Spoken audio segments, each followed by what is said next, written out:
We are live. We gotta love technology. It's like walking into the practice in the morning and somebody goes, "The server's down." And you're like, "Oh crap, did anybody print the schedule?" That's a way to start a Facebook Live. Hi guys, I'm Laura from Front Office Rocks. And I am so glad that you're here. I mean, most of you have nothing better to do, so why not come join us, right? We are live on Facebook talking about what everybody in our industry is talking about. And so I just want to tell you a little bit about what we're doing here and who we have as our guest, and then we're going to jump into the conversation. So again, I'm Laura from Front Office Rocks, and we do online training for dental office team members. However, we've had quite a shift in the last 2 or 3 months, and now we're talking about everything COVID, everything coronavirus, and how to get our practices back up and running. If you know me, I'm all about phones and customer service and verbal skills, and I'm not a big insurance detail-oriented guru person. So I have brought Colleen Huff, who is my insurance go-to trainer for Front Office Rocks, to join me to talk about our big discussion around PPE. So Colleen, thank you so much for talking with us today. Thanks, Laura. I'm excited to be here because you know me, I like to talk insurance. She loves insurance. So let me tell you how today's going to work. We got 30 minutes. That's it. 30 minutes. I have another, 28 minutes now at this point. I have another meeting in 28 minutes. And we're going to focus on one subject that we think is super hot, super talked about, super over talked about, and that's PPEs. How do we bill for them? How do we code them? Are insurance paying for it or not? So I'm going to turn it over to Colleen. Let her get going. Please write comments in the chat. And we'll try to answer anything around PPEs. The rule of today is that's all we're going to talk about, coding for PPEs and the insurance codes and all of that. If you want to talk about other subjects, we're going to have more coffee talks. So put that in the comments and I'll make sure that we schedule that. So Colleen, tell us the latest of what you know for what do we use codes and how do we do this? Okay, so this is changing and evolving. And as you always say, Laura, when we talk about these things too, what I tell you today may change in an hour, it may change in a day. Everything that I'm going to tell you right now is what I know to date, what I've been able to research, what others have sent me, what I've heard online, what I've looked at on the ADA. So let's go start with what the ADA is telling people. The ADA, if you go onto their website, and if you haven't, you need to. If you're a manager, if you're front desk, if you're clinical, go to the ADA website. There's a COVID-19 information. There's a lot of great information, and they are updating it. Okay, so on there, I don't even know, I've lost track of weeks and days. So sometime in the last few weeks, they came out with that we should be using the D111999 code for the PPE. So that's the code if you're going to charge, that's the code they're saying to use.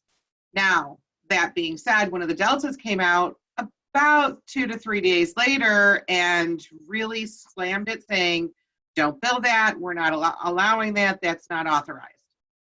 So what you want to do is you need to research with your Delta what they're doing, because as I say Delta, there's 2 of the Deltas now, and I have to look at some of my notes while I do this because it's changing so much.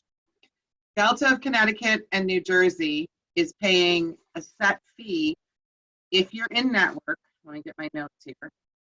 $10 per person per visit.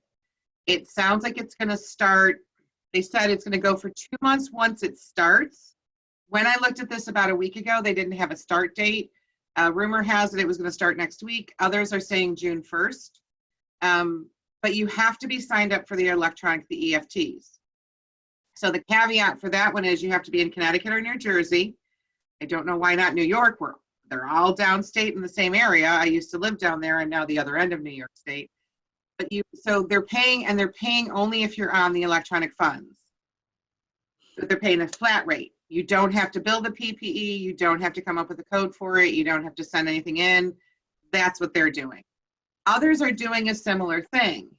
What a lot of the insurances are doing right now is they're saying you have to be in network with them to get this, which I don't understand why, and I haven't gotten a solid answer other than obviously they're trying to force us into being in network. So any fee-for-service offices or anybody who's out of network with most of these plans, you may or may not see some of these lump sum payments. What has been fairly consistent is you have to be with the electronic funds.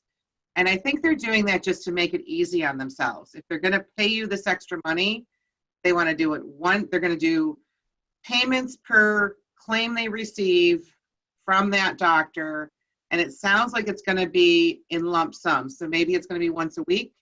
It may be once a month. That part's not clear. So you're saying if I've submitted 50 claims, so that's going to be a headache for putting it in to the AR. I mean, into the ledger for the patients, right? Well, what the ones that are doing the lump sum are saying is, don't worry about putting it onto each patient. We're just giving you extra money. Okay. So you may want to come up with, if you have a dummy, you may want to come up with and put in a dummy patient, COVID-19 PPE funds. You may want to have a code that it goes under. You may just want to make sure your accountant knows about it. I mean, this is a whole new, I don't have that part of that answer. The other thing that's happened with one of them, so some of them are doing $10. Some are doing $7 in those lump sums. I just found out that Cigna out in Arizona paid $25. People are charging $25. They billed $25. They paid $25. Others are things like they're saying, like, so for example, principal, and this is one I have to read because I hadn't memorized this one yet. You have to be in network. It runs through the end of the year for principal, which is different than most of the other ones I've been reading are running 2 or 3 months.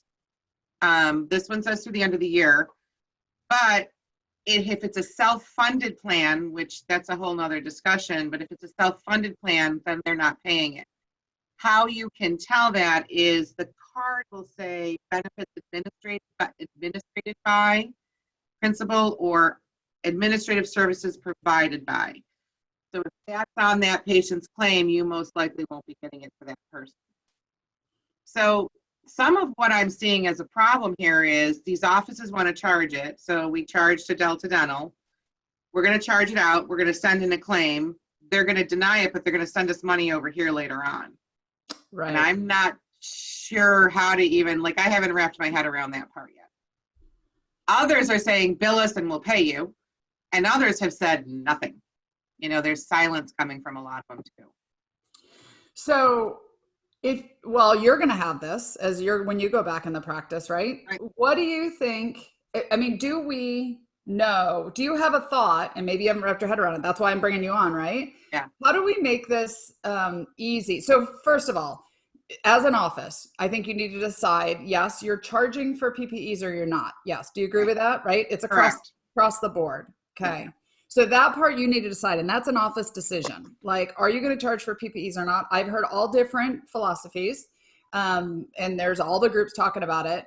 I have seen, and tell me if you're wrong, Colleen, I have seen that the majority of the offices that say they're charging it, they're having no problems with the patients paying it. Correct. Okay. So, and you have to make sure you're charging it to everyone. Right. So you can't hear that Delta's paying it and only charge your Delta patients. Right. So that's the first step, no matter what. The second thing I would say then, okay, so we agree on that. You decide if you're going to charge for it or not.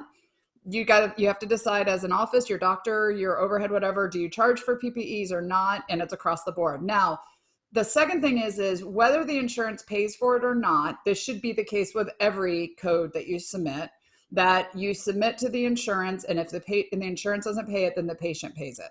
Correct, Colleen? Well, the problem there comes in, your contract may actually have in it that you can't charge for infection control. Got it. So most of the contracts have that in it. So let's say, I'll use Delta of New York just because that's who I deal with and they haven't answered anybody yet. So I'll pick on them. So I submit to Delta of New York. We decide we're charging. We decide on whatever, $15 or whatever the decision is. We submit into everybody. Delta comes back and says, this is not a covered expense and the patient's not responsible. And based on your contract, you may have already signed that you will not charge an infection control fee and you can't charge that patient. Okay, so then in that case, because I'm trying to make this at least let's set the boundaries, right? Okay, so decide if you're I'm going to keep repeating this because as people are coming on, I see people doing it. Decide if you're going to charge for PPEs or not. That's the office philosophy. Now, charge, here's what I'm thinking. You just said for some in-network insurances, you're not going to be able to charge for it. So my suggestion is if you are going to charge for it, everybody gets charged. If you charge that insurance and they say you cannot charge for this, then you would be writing it off. Correct. Yep. Because what I don't want, what I'm thinking is, I'm thinking of a headache. I don't want to have to go check their insurances. Can we charge for this one and not that one? Can we No, charge? right, It's either you're charging or you're not. right, And if you charge and the insurance comes back and says you can't, then that's because of your in-network contract, right. right? Yeah, But yeah, if you're not in network, if you're fee for service or that one doesn't have that in the contract, then the patient is responsible for the fee. Yes? correct, correct. You just have to be very careful when you're reading that EOB, and that's where I'm worried about. So there's a couple of things I'm hearing that make me nervous of people making mistakes with this. One, the doctors will say, I don't care, still charge them. Or two, they're going to write off when they're not supposed to. So you have to read carefully that reason and what it's stating, because it is going to tell you it's not part of the contract. So it may be something that the contract doesn't allow, but you can still charge. They're the employer contract, or it's going to state due to your contract with us, and not necessarily in that clear word.